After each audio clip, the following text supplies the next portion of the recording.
when you're at that municipal level, there's a lot of politics involved. We're getting a lot of complaints from this street because Mrs. Smith said this road is terrible. And, what's Mrs. Smith's credentials on analyzing road other than she calls, the town hall every other day to complain about a road, right?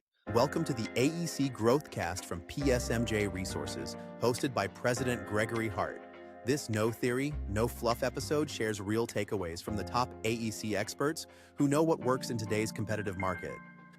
Welcome to the AEC Growthcast, episode number 2. My name is Greg Hart, president here at PSMJ Resources. For those of you not familiar with PSMJ, we are 100% focused on the business of architecture, engineering, construction, and improving the business performance of architecture, engineering, construction firms all around the world. And that's the essence of the AEC Growthcast as well. I want to bring you actionable, useful, informative insight that can shape your business and help improve your own performance in any way, shape, or form. Whatever it is, whatever growth means to you, I'm glad you're here because I think we'll have a great episode that you'll get a lot of good insight from here with us today. We're going to be talking about a lot of different things. The first thing I want to touch on is our metric of the month.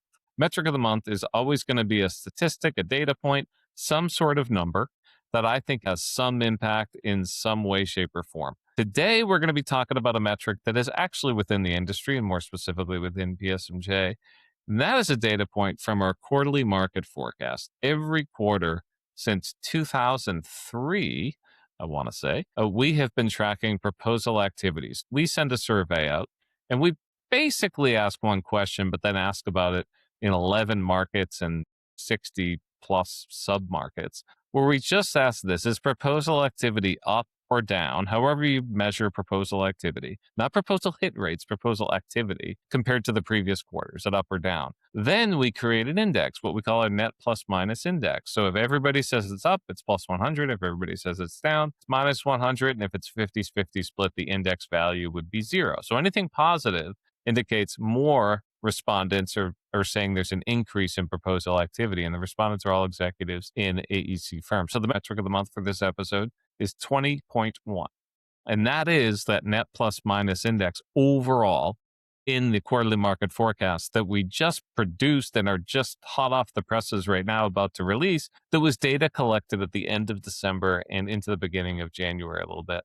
2.9 a year ago, 9.4 in the previous quarter. So in the third quarter, in the fall of 2025. So it's down a little bit more significantly from last quarter, but there's always a little bit of seasonality there. Relatively flat, down just a tiny bit from 1 year ago. So what does that mean? Well, honestly, the overall proposal activity isn't what I pay too much attention to. I look at what's underneath that. You kind of have to look at those individual client markets and individual sub markets within. So you can pinpoint exactly where the market's hot or getting hotter or cool or cooling or whatever the case may be. So overall, 20.1, every one of those 11 client markets was still in positive territory. So still more respondents saying proposal activity is increasing versus decreasing, except for education. Education was the one market that dipped just barely into negative territory in this latest report. There's a whole jumbled up mess of headwinds in that market. I would also quickly point out, especially in the K through 12 market, it's a very local market based on local municipal bond initiatives and the like.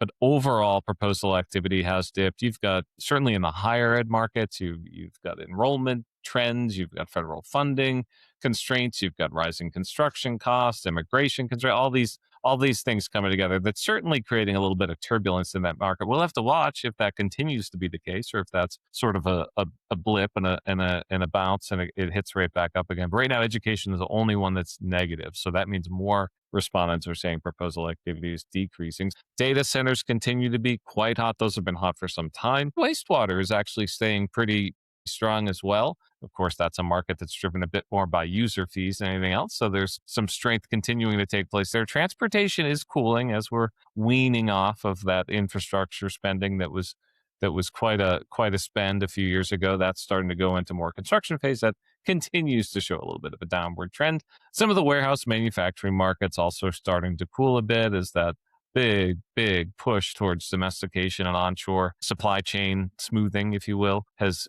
apparently seems to be cooling a bit according to the proposal activity. Renewable energy, it's another market that is certainly showing some signs of significant cooling. But I think what's important to remember in that Even though I say it's 20.1, which is still relatively healthy overall, there's some really strong places, data centers, and some really weak places. Office buildings, retail, things like that continue to bounce around along the bottom. We've been saying for a while that's going to be a long slog to get those markets to climb back up into positive territory. If they're stable, we can say that, but not showing real signs of growth. If you want the full report, you have a couple ways you can get that. Number one, you can become a PSMJ Pro member. That's the easiest way to do it. PSMJ Pro members, if you're listening to this episode, just go into the PSMJ Pro portal and you can get access to that full report in addition to all the other PSMJ Pro member resources that are in there. You can also purchase the report, psmj.com.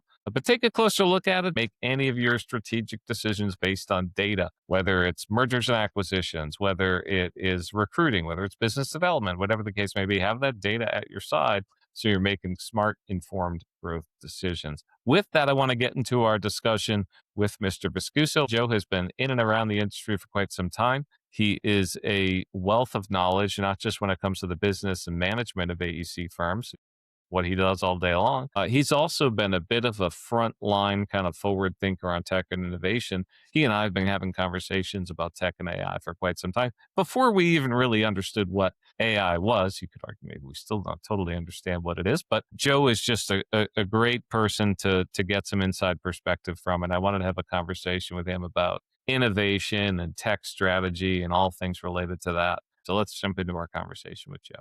Hey, Joe, thanks for joining me here. Thanks, Greg. Thanks for having me. Yeah. You have what seems to me from the outside like kind of a dream job for a lot of folks as director of strategic growth at Pennoni. You're getting involved in like tech and innovation, mergers and acquisitions, new initiatives, still involved in projects quite a bit. Tell me a bit about your role at Pennoni for those who don't know you, who I see you everywhere out and about in the industry, but I'm sure there's a bunch of people who don't know who you are. So fill us in. The role at Pennoni, we call it Director of Strategic Growth. And in some places, it would be the Chief Growth Officer, but it's a title that has existed here at Pennoni for quite a while. And it really is everything about growing the top line of the business. So like you said, whether we're growing through an acquisition or a merger, whether we're growing with new project offerings, new client offerings, technology, I think is playing a big role in that because, bringing in new technologies is something that is very interesting to our clients. So it is really anything that applies to growing the top line of the business. So I always say, like, for my role, I look at the top line, the COO looks at the bottom line, and we meet in the middle somewhere. So have a corporate balance sheet. Tell me a little bit about you. I feel like I've known you for probably, I don't know, 15 plus years, but you've had just a really fascinating background on how you kind of rose up in the industry. Maybe just talk a little bit about how you got to where you are at Pennoni. Like everyone else, started out as a project engineer in a small firm. And then I started my own firm about 7 or 8 years later. And then I grew that firm to like 50 people. And in the late 90s, I was approached by a firm in New York, Volmer. They were looking to establish presence in the Pennsylvania, Maryland, Delaware geography. So we started talking and we merged those two firms together in 97. They had 300 people. The interesting thing, Greg, I often wondered back then, I was trying to figure out how I would ever fit in such a large firm with 300 people. And that was a big firm back then. Today, that's kind of hardly nothing. Anyway, I joined them, and then we did a series of acquisitions that I was involved in, and we grew to 650 people. And we were approached by Stantec in 2007, and we did a deal with them and sold the firm. And I was a VP with Stantec for 5 years before joining Pennoni in like 2012. This merger and acquisition piece always followed me. Kind of wherever I went, it was kind of something I had a lot of interest in. So I learned a lot about it. My baptism of fire in terms of learning the M&A process and the way it works. Tell us a little bit about Pennoni and kind of what the firm looks like these days. We're a 1,400 person firm, 100% employee owned, so 100% ESOP. Mm-hmm. The ESOP was started at Pennoni in 1994, long before I got there. About 6 years ago, we were about 75% and growing in terms of ESOP ownership, and then the board of directors decided to go 100% ESOP. So about 6 years ago, they made the transition. So we're largely on the East Coast, headquartered in Philadelphia. I'm sitting here today in our Westchester, Pennsylvania office, which is about 30, 40 miles west of the city. But we're all things consulting engineers, transportation, municipal work, government work. Kind of a unique thing about our firm, almost to this penny split on a 50-50 public-private split of our services and our clients. It's always fascinating to talk a little bit about innovation for a couple of reasons. Number one, it seems to me Pennoni was a bit of an early adopter, or at least some of the more meaningful, practical discussions I had early on about AI and firms that were actually using it were largely with you. But the other piece, it's easy for people like myself or others out there to talk about how firms should be using it or what we're seeing, but you're in it every day and you're seeing it from the actual practical. What is this solution solving? What's the problem here that this is fixing? But tell me a little bit about where you sit right now on tech and innovation, and why is it so hard for a lot of firms to adopt it? What are some of the ways that you're seeing that be a challenge? I think I sit in a kind of a unique position in terms of technology where I really understand the end needs of the client versus the technology application. So I like to say I try to connect the two ends of the wires to sort of be that piece of wire in the middle, if you will. So I've seen a lot of technologies that have been brought to Pennoni, and some of the things that I always point out is that I think it's a really good application, but I think that you're going to have to adjust A, B, and C for it to be something that the client will want to be able to use at the end of the day. I probably have like at least 8 stories about technologies like that we kind of take it through some of the beta testing and kind of worked it to a better product for both the technology company and the client at the end of the day. There's still this sort of tension. I think it's going to change. I think the technology is going to change very rapidly, but I think the adoption of technology is also going to change very rapidly. Only like many other firms, the senior leadership is aging out and retiring. We had quite a few retirees at the end of 2025, which brings really good opportunities for our younger staff. That's what you want. But I think at the same time, some of the clients also are, still have that resistance to new technologies. And I think that as both the practitioners change and the clients change in terms of obviously the younger staff that has seen the technology and is not afraid of it, I think it's going to be much easier to bring the adoption of the technology to the clients. I think the private clients are much more ready to adopt. They are entrepreneurs in their own way. They want the best and the fastest and the quickest way to get to the finish line for them is very, very important. So the adoption of the technology, they kind of get it. The public sector clients are a little more reluctant to change, the DOTs at that level, some of the counties and municipalities, because it's sort of like not the way we do it. So I think that it's going to take probably a few more years, but I still think that from some of the early technologies that Pennoni was looking at that had a reluctance at the public sector side. I think you're going to start to see change in that also. Yeah, and I think you're right on, Joe, about the generational change playing into it, because we're seeing it. We've seen it for the past few years now, where that bubble of baby boomers that we had talked about for quite some time is flipping, is turning. And you're absolutely right. In all of those next generations, down to the entry level folks, we used to call them digital natives. Now you could call them AI natives. These are kids who went through college not knowing a world before ChatGPT. Right.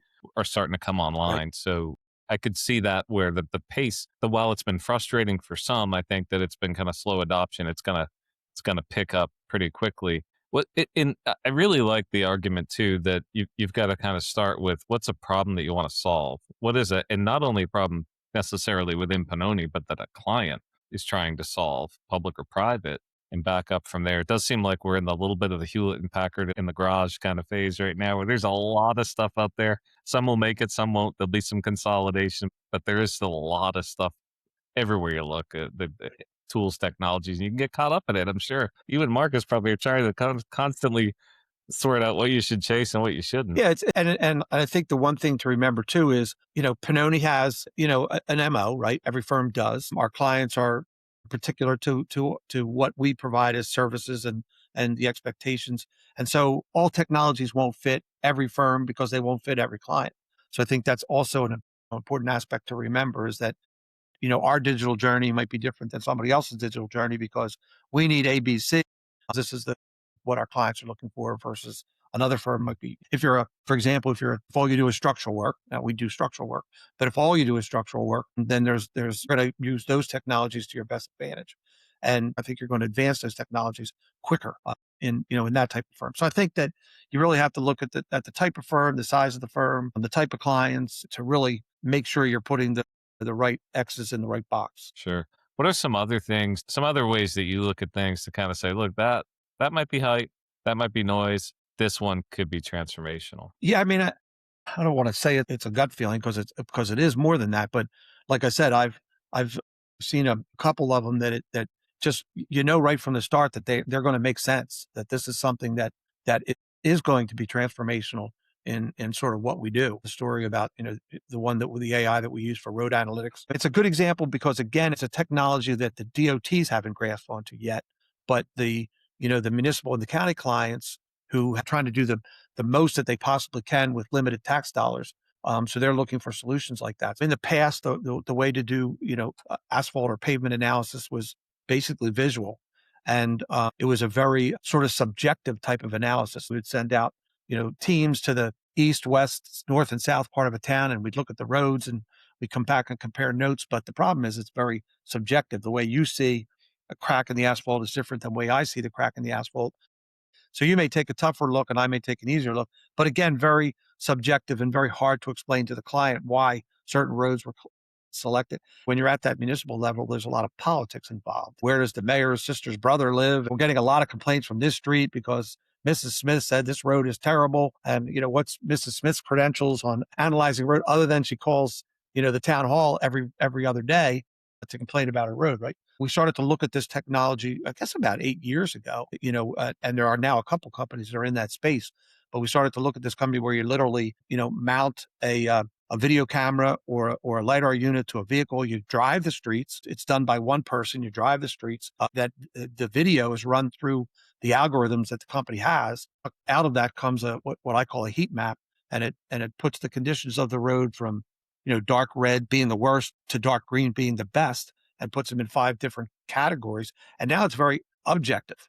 It takes the subjectivity out of it. When I show them to my clients, they're kind of relieved because I've taken the politics, I've taken Mrs. Smith out of the equation, right? In terms of her complaining, because they have something that they can quantitatively show to the residents of the community saying, this is the analysis that we did. This is how it was done. And these are the roads that we're going to select. They're not spending any less dollars, but they're putting them in the right place. So there were years and years of, sort of acquiescing, if you will, to that political pressure where dollars were not spent in the right place. And now they can be spent. So the clients love the technology. It sells very, very easily when you start to explain it. This is what the client needs versus now when I first looked at that technology, they were kind of in a different space in terms of how they saw it in terms of, you can analyze the roads, but you're going to need a firm like Pennoni to take that, because now it allows us to take that analysis 10 steps further, right? What's your road program going to look like for the next 5 years? How many tax dollars should you? So we have some objective data that we can really put a good analysis to and give them something that will allow them to project several years out. I would imagine when you were evaluating that, would you have considered yourself early adopter, fast follower? There probably was some initial very early real adopter, apprehension. very early adopter. maybe the first. That must maybe be a the little first. scary. The first company that approached us, they were a startup looking for investment, and that's not what we are about, right? It's not a space that we want to be in. I went out and visited them several times, back and forth, and I helped them sort of hone it. They were able to go back out to their investors in the funds that they were looking for and raise the seed funds that they needed. And it quickly grew from basically a couple people. There was some skeptics, even internally, but we quickly grew it as a product. And I think at this point, we've done probably 10,000 miles of roads using, that type of technology. And again, as I said before, other companies have come along and made the mousetrap a little bit better in terms of improving on it. But it's still the same basic premise at the end of the day, where you're videotaping the roads, you're running them through algorithms. And here's the other thing that I like about these type of technologies is that if a particular municipality has 150 miles of road, it's not looking at those roads in that confined space of 150 miles. When it's making that heat map, it's comparing them to roads all over the world, right? So like all AI, the more it sees, the better it gets. So you're not comparing Main Street to Elm Street in that particular municipality. You're comparing Main Street to some street in Amarillo, Texas, right? The more it grows, the more it sees, the better it gets. How did you get everybody? I forget about the clients for a second, just kind of over that hump. Was it having somebody like you to kind of champion it, to push it through, and to evaluate the risk? It seems like that would be something that would be met with, in a typical smaller firm, a lot of apprehension. The proof is in the pudding, right? So we went out and, I had a client that hey, can we try this on your roads? What do they care, right? It didn't cost them a dime. So we really made a couple models out of it. There was a big expense on our end to just sort of to get a couple clients and do it. And then you bring that back inside and say, I told you about it like 2 weeks ago. Here's what it really did. 2 weeks earlier, everybody's scratching their head. Later, when everybody sees the results and they see the heat map and they see the data and they say, whoa, right? So sometimes you just have to prove it with a proof of concept, and spend some dollars. But to me, it's much better to spend the dollars to actually try the product on a couple of clients in terms of our own internal beta testing and then go from there. Sure, you had some training wheels on it for a little bit and kind of, checking it out. That seems like the perfect example of not using AI to reduce headcount by any means, using AI to focus on higher value, higher fee, maybe higher multiplier work and adding more value, I think, in a lot of different ways for the clients. Yeah, we've taken that technology and it's run into our asset management team. So now we're locating assets with it. So these are all kinds of things that 10 years ago you couldn't do without that technology, right?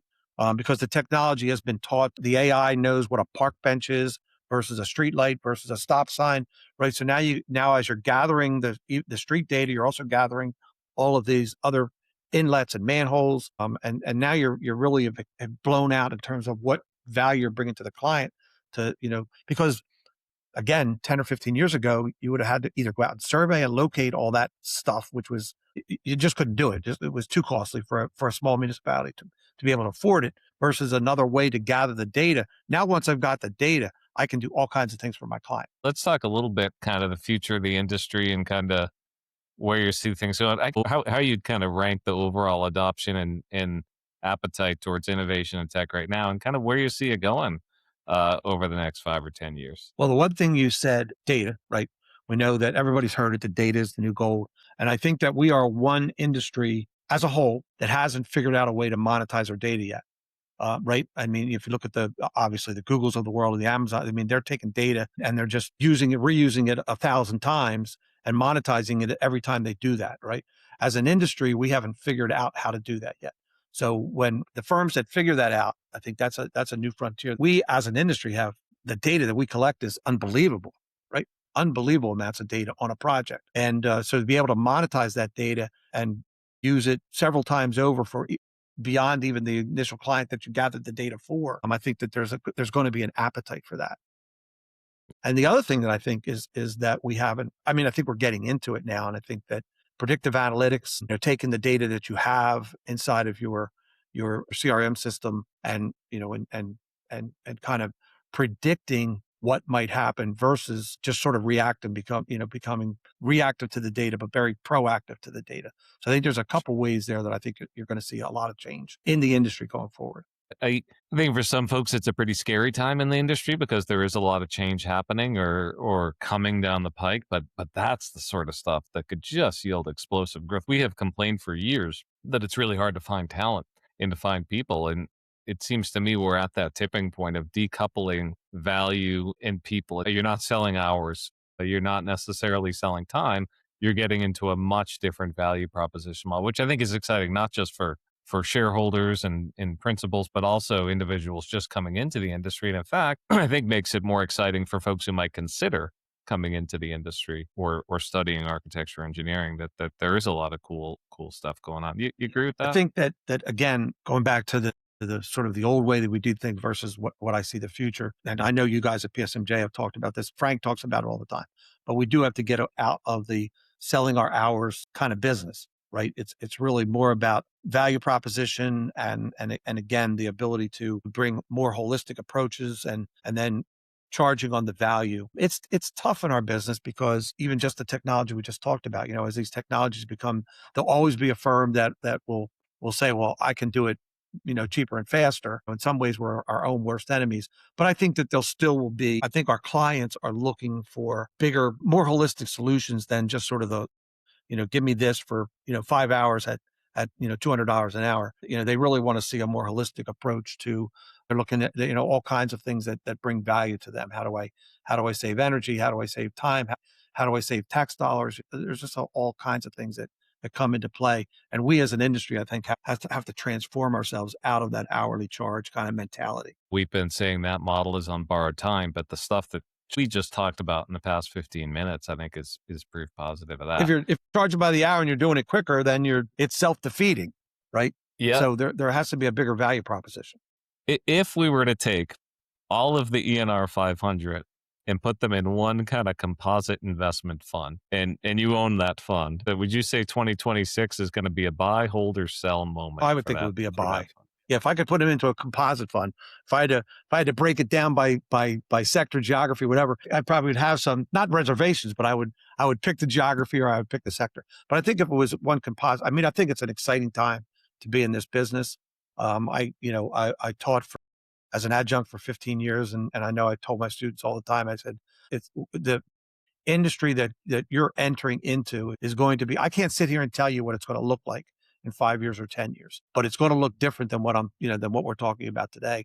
And I think it's a very exciting time to be entering the business, to, and have that kind of perspective as to how different it's going to be. So we will be at our Mergers and Acquisitions Summit in February in Florida. Just the overall sort of M&A climate activity, what are you seeing out there? Even from a KPI perspective, what are you looking at or not looking at when you're evaluating acquisitions? M&A activity has been hot for quite some time now.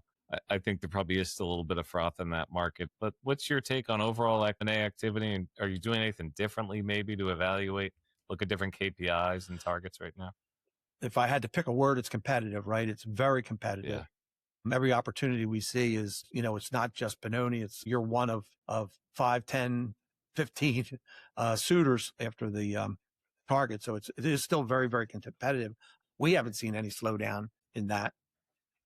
One of the things that, we need to look at from our perspective is, and just like I talked before about the technology not fitting it, right? Not every firm is going to fit the Pennoni profile, right? In terms of kind of where we are. So as an example, we're not looking, we just had one the other day from, out west on the West Coast, and, we're just not there yet, right? So we can kind of chop them off initially. But one of the things that I try to look for too is going back to the technology to make sure that the firm is forward looking. And, that's part of the due diligence process and even with some of the initial conversations that we have, I try to tell the seller that, we're into technology, into it in a big way.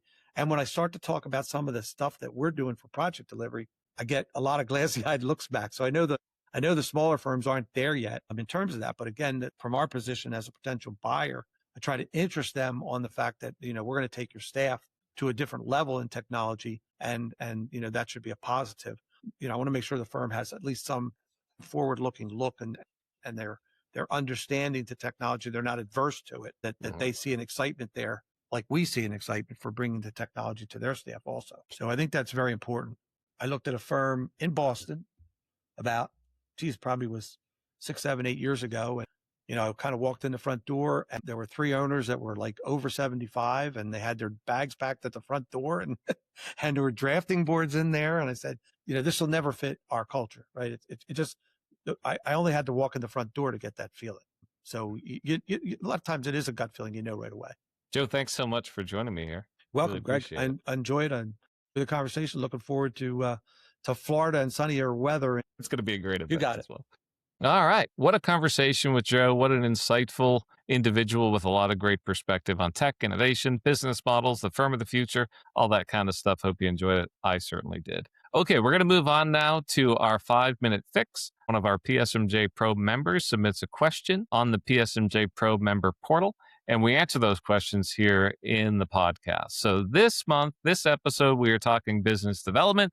Business development is something you should focus on, whether you're in a soft market, a growing market, small market, big market. Business development should be embedded in the culture of your firm, just like we were talking about with tech and innovation with Joe. But beyond that, let's get right into the question. The question is this: how do you track the ROI? How do you hold people accountable for business development? Seems like we have many CRM entries, but there isn't a way we have determined if the person is landing enough jobs. It's harder to track with some of our business lines that are in the public sector because multiple people are working on the leads. Okay, so I got to keep in mind that this is the 5-minute fix. So I'm going to keep this fairly brief, but we can go in more detail. You can reach out to us, psmj.com, if you want more info on anything we're about to talk about here. Number one, we're going to start with definition and just sort of making sure everybody understands what business development is. You have kind of 3 layers to winning new work. Number one is marketing. That's the upstream, creating awareness, building demand, one to many, getting the word out there, making your firm visible out there in the universe. The next layer down is business development. So that's the relationship building. That's where it gets more one-to-one, that lays the groundwork for potential opportunities. And the third layer is sales. That is the actual conversion of opportunities into sales, which goes to backlog and so on and so forth. So those are all different things. So marketing, business development, sales. Remember that for the purpose of this discussion, this 5-minute fix, we're talking specifically about that business development layer. Now, the individual asking the question did mention that they have a lot of entries. They're using a CRM. So that's a good first step, using a CRM software and entering that stuff, but they feel like they're not getting a lot of traction with that. Couple thoughts on that. Number one, make sure at the very least every opportunity has some specific information about it in the CRM system. The estimated fee, the probability of win, the opportunity owner. I understand and totally get it, especially on the public sector side. You might have multiple people touching an opportunity, but there really has to be one owner. Support, that's fine. Others can be involved, but you got to have one owner. When everybody's responsible, nobody's responsible. Okay. So that's a big part of it. Have the go, no go decision. Did we decide to pursue that opportunity? And obviously, ultimately, did we win that opportunity or not? Then to use that as an accountability tool and not just a database, that becomes a little bit of a cultural thing. So I'll give you an example of how to get some accountability in the CRM from an actual firm. This is a CEO that I know who does this every Friday. He sends an email out to his principals and comments on what he's seeing in the CRM. Big new opportunities, big new wins, the lack of big new opportunities or big new wins, and specifically attributing those to individual. Little bit of public praise and maybe a tiny bit of public shame can go a long way to get people from just dumping stuff into a database to actually following through and using it as an accountability tool. The other piece I would add on that is make sure, even though business development has one definition, the role that an individual plays in business development scales up or down in the organization. If we just took kind of principal, project manager, technical professional for the sake of example, I would argue principal absolutely is focused on account value, new business, particularly new clients and new geography expansion, wherever the case may be. I would hold the principals most accountable for business development. The second layer of that is the project manager. So I'm not going to hold the project manager accountable for going out and finding new clients, but I am going to hold the project manager accountable for maybe finding new work with existing clients. PMs, in a lot of ways, are your best business developers. They are in touch with the clients all day long. I'm going to look at maybe other sort of cross-selling. I'm going to look at maybe even client satisfaction or client perception and things like that. So I'm not necessarily going to hold the PM to the same standard that I'm holding the principal from a business development perspective, a junior technical professional. I'm not really looking so much at what they're doing to win new clients or even cross-sell existing clients. I think that's kind of unreasonable to think that a technical professional is going to do that. But the technical professional today is potentially tomorrow's project manager and potentially the day after that, the principal. So there are some things you can do to start to instill a culture of business development. And those are things like participation in client meetings, or what I would argue is sort of thought leadership support. In other words, kind of carving out a niche. The technical professional understands the value in becoming a real subject matter expert or junior subject matter expert, because that comes in baseball card that we can use in proposals and in our content marketing and things like that. So there's things that even junior level folks can do, even though they're not out there, out and about. And again, all of those things you can tie back to, let's come up with some specific goals, specific expectation, specific metrics that we can measure.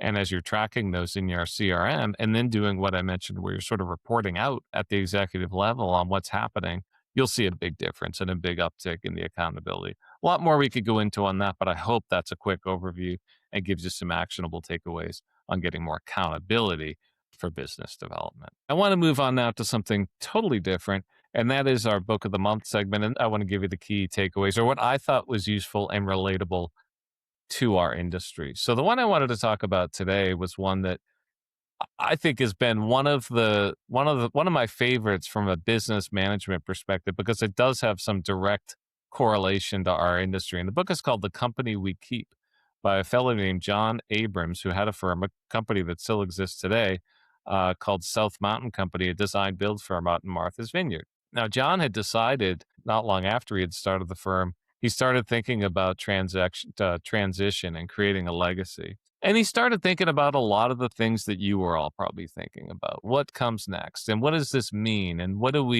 how do we cultivate a next generation of future leaders? And there's a lot of you out there who will often comment that you don't have folks in the firm, especially in the next generation, who have the appetite, the wherewithal, the interest to be owners in the organization. John set out to kind of take a different path on that. Now, there's some of the content or some of the ways that John went with South Mountain Company that might be a little too far for a lot of you in terms of losing control of the firm and creating a very sort of democratic workplace, if you will, which I think even John commented that he had to kind of ratchet that back a little bit. What that means is not everybody's involved in everything. I think he had commented that meetings were getting really slow, decisions were getting convoluted. Basically, what he wanted to do was create a broader ownership culture in the firm, and thought by doing that, he had a comment that nobody ever washes a rented car.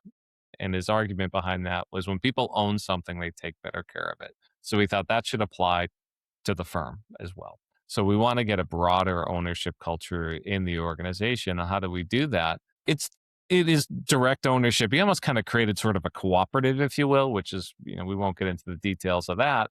But I thought was really interesting was this idea that building the firm, I mentioned at the outset, we talk about the correlation to building a cathedral, that it is very similar. And the reason for that is that you're thinking beyond one generation. You're thinking kind of intergenerational sort of growth, if you will, and thinking about legacy preservation and leadership development of something that we're building we're just stewards of it while we're owners, while we're leaders, while we're principals in the firm. But on the long haul, this thing outlives all of us, and we want to create a legacy in the organization. I think that's something that a lot of you, I've certainly heard over the years, have struggled with. And one of the ways he did that was with open book management, open book financial management, which I think he went a bit further than I would support or I would endorse in terms of sharing a lot of income statement, balance sheet information. It's a lot more than you need to share. Now, certainly for owners in the organization, they get a lot of that information, but you don't even have to share that much with the firm in general, with the overall employee base of the firm, to be able to get some real engagement and get people thinking and acting like owners. It can be some simple KPIs, revenue growth, even a direct labor multiplier, utilization rates. You don't even have to go too far down on the income statement and get into profitability.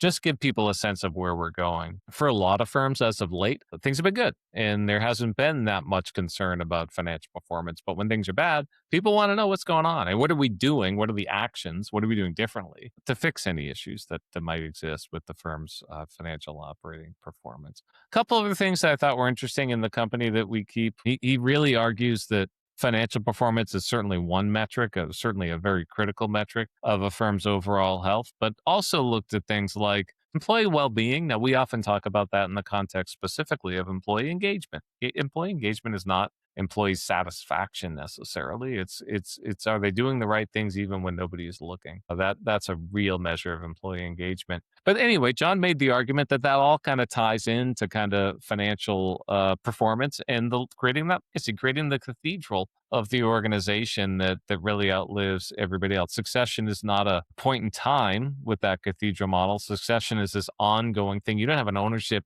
transition. You have kind of an ownership program where there's always new owners coming in and existing owners going out. And it's this, again, you're leaving it better than you found it sort of mindset. So give that one a look. It's been around for a while. It's easy to find on Amazon and other places like that. The Company We Keep, John Abrams, South Mountain Company. Take the meat and leave the bones. I think there are certainly a lot of things in there. There's a lot of stuff that I think you can relate to pretty quickly in there and how it might relate to your own firm. And maybe you take one or two or three of those ideas, even just the mindset of thinking differently about ownership transition, about creating a culture of ownership in the organization.